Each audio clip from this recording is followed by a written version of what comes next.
Oke, assalamualaikum. Salam hebat, sahabat MTV atau Monir TV Official, dimanapun Anda berada.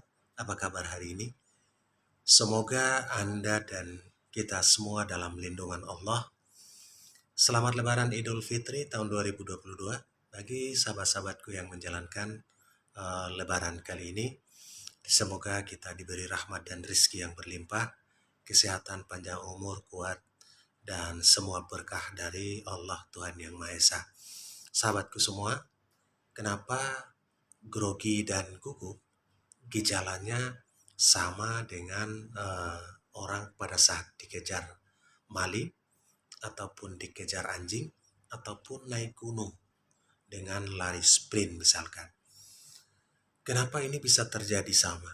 Jadi gejala fisik seperti detak jantung yang cepat atau jantung berdebar, kemudian wajah memerah, kemudian gerakan yang tidak terkontrol atau cenderung gemetaran, kemudian gejala-gejala yang lain pada saat kita mendaki puncak gunung misalkan, atau pada saat dikejar maling, atau pada saat dikejar anjing liar, itu gejalanya sama seperti pada saat gugup dan pada saat grogi.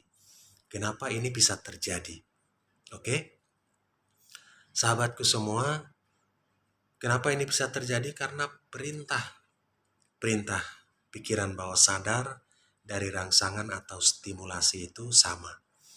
Jadi pikiran bawah sadar menganggap bahwa pada saat kita menghadapi audiens, pada saat kita menghadapi orang banyak di saat berbicara ataupun berpidato, itu indera memberikan informasi yang sudah terstruktur di dalam dan memberikan rangsangan atau stimulasi sebagai ancaman juga. Oke? Sebagai kegiatan fisik yang berat. Itulah kenapa pada saat grogi juga jantung berdebar, pada saat gugup atau grogi juga wajah memerah, pada saat gugup atau grogi juga gerakan tidak terkontrol ataupun gemetaran. Ini yang menyebabkan gejalanya sama pada saat kita dikejar anjing. Sahabat, perlu sedikit penjelasan tentang sistem representasi.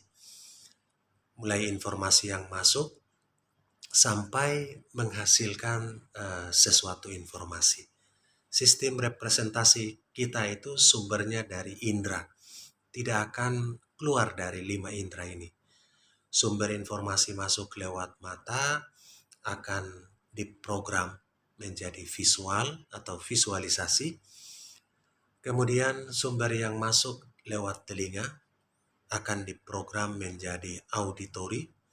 Kemudian sumber yang masuk lewat kinestetik atau lewat gerakan dan rasa di kulit ini akan menghasilkan atau diprogram menjadi kinestetik. Kemudian sumber yang masuk lewat penghidu atau hidu akan diproses atau diprogram juga menghasilkan rasa, dan juga masuk lewat lidah atau pengecap kita. Sama, dan orang cenderung menggabungkan antara pengecap, penghidu, kemudian lewat kulit dan gerakan ini sebagai kinestetik.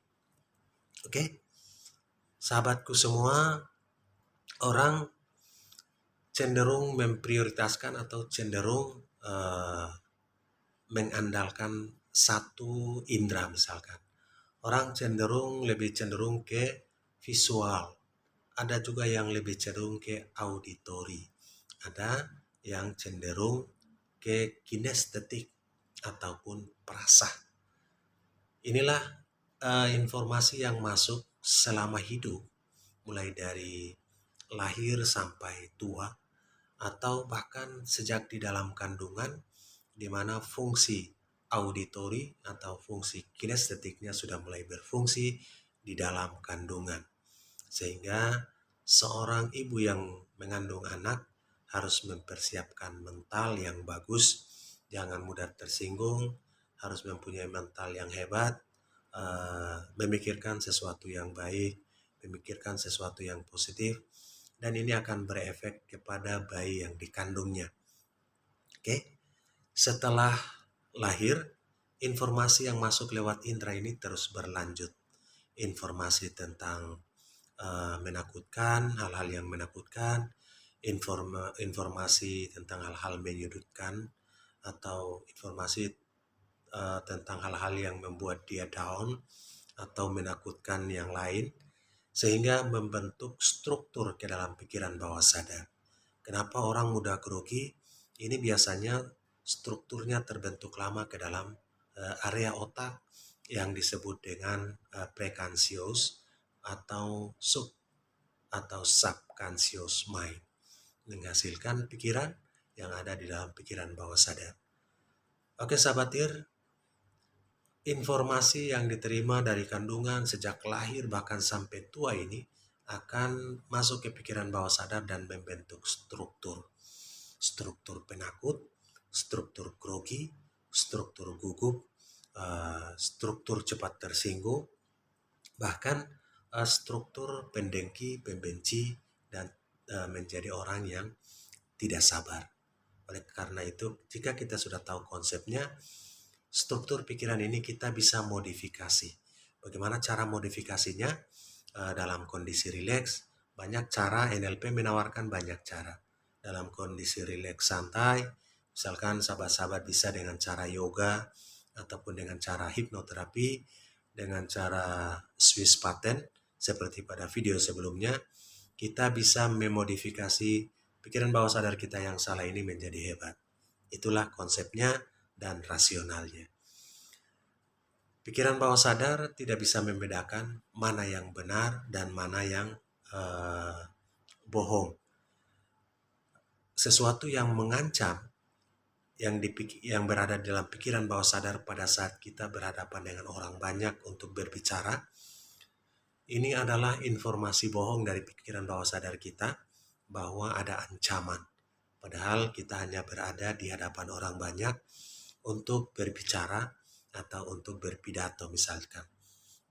Dengan informasi yang salah ini bisa memberikan informasi yang keliru untuk mengeluarkan keringat, jantung berdetak kencang, bahkan wajah mulai memerah karena suplai darah ke kepala semakin meningkat, sehingga secara fisiologis akan terganggu secara fisik juga.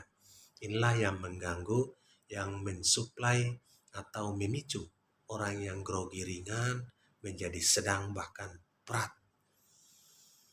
Oke sahabat, bagaimana penanganannya? Cara Swiss pattern, hipnoterapi, bisa juga circle excellent. Untuk cara Swiss pattern, sahabat bisa melihat video sebelumnya. Untuk cara circle excellent, yaitu membuat lingkaran excellent. Sebuah lingkaran kita imajinasikan atau kita bayangkan di hadapan kita, dan kita seakan-akan melihat sosok kita yang hebat, yang tampan, yang tegas, yang lancar dalam berbicara, dan sosok ini ibarat kita, dan kita juga bergabung ke dalam lingkaran tersebut untuk merasakan sosok hebat tersebut. Jadi rasakan sampai benar-benar terasa seakan-akan nyata. Oke, itulah lingkaran excellent. Oke sahabat IR, itulah konsep grogi dan konsep gugup, di mana pikiran bawah sadar kita hampir tidak bisa membedakan mana yang betul-betul terancam dan mana yang hanya bohongan. Ancaman atau terasa terancam bohongan ini seperti kita di hadapan orang-orang pada saat kita berbicara.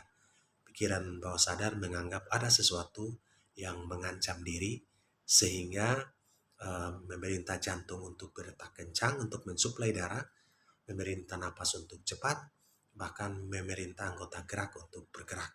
Sehingga bahkan gerakan kontrol gerakan kita pun bisa terganggu.